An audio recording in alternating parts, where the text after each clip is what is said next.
გოჭის თავის გარდა ამ სუფრაზე ქართულ ყანწებს და ჩურჩხელასაც კი შეამჩნევთ. სუფრა სავსეა, ქართულია და ტრადიციული, მაგრამ ტრადიციებთან ერთად აქ ყველაფერი გაყინულია. მხატვარი ამ ფორმით შეეცადა საზოგადოებისთვის ეჩვენებინა, რომ დღეს ტრადიციები სხვაგვარად გამოიყურება. ტრადიცია მთლიანობაში გაყინულია მე როგორცაც ხედავ და მინდა რომ galvos და მინდა რომ ცოტა იყოს შეხედონ სხვა მხარით ამ ჩვენ საზოგადოებამ უბრალო ადამიანებად.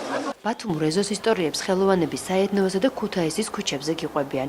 აქ ნახავთ მხატვრულად გაფორმებულ ხელნაკეთ სავარძელს. 20 წლის წინ ბავშვის მიერ შესრულებულ ნახატის რესტავრირებულ ვარიანტს. იმისთვის, რომ რეალობას არ მოსწყდეთ და ინტერნეტს არ დაშორდეთ, სოციალური ქსელის პირადი მიმოწერაც ბათუმზე აქვია. ძველი ბათუმის ეზოებში პოლონელმა, იაპონელმა, ქართველმა და უკრაინელმა არტისტებმა ბათუმურ ისტორიებზე, არქიტექტურასა და ტრადიციებზე ხელოვნების ნიმუშები შექმნეს. მართალია ბათუმურმა წვიმამ ცვლილებები ღონისძიების პროგრამაში შეიტანა, მაგრამ ესეც ბათუმური იყო. მიუხედავად წვიმისა, მე მგონი საკმაო ხალხი მოვიდა.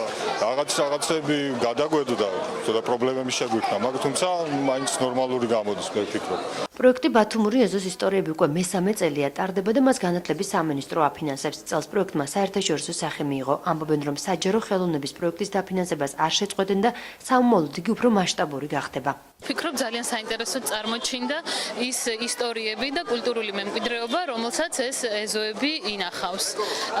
სამინისტროსთვის ძალიან მნიშვნელოვანი პროექტია ეს, მას ყოველწლიურად მხარს უჭერს და ჩვენ კვლავაც გავაგრძელებთ, ვინაიდან ვფიქრობ მნიშვნელოვანია ამ ფორმით ესე იგი საჯარო ხელოვნების პროექტი განხორციელდეს ჩვენს ქალაქში. ვიდრე ახალი და უფრო მასშტაბური პროექტი დაფინანსდება, მანამ საეთნოოსა და ქუთაისის ქუჩებზე ბათუმურ ეზოს ამბებს ორიგინალურად დღეს საღამოს ხელოვანები ისევ მოგიყვებიან.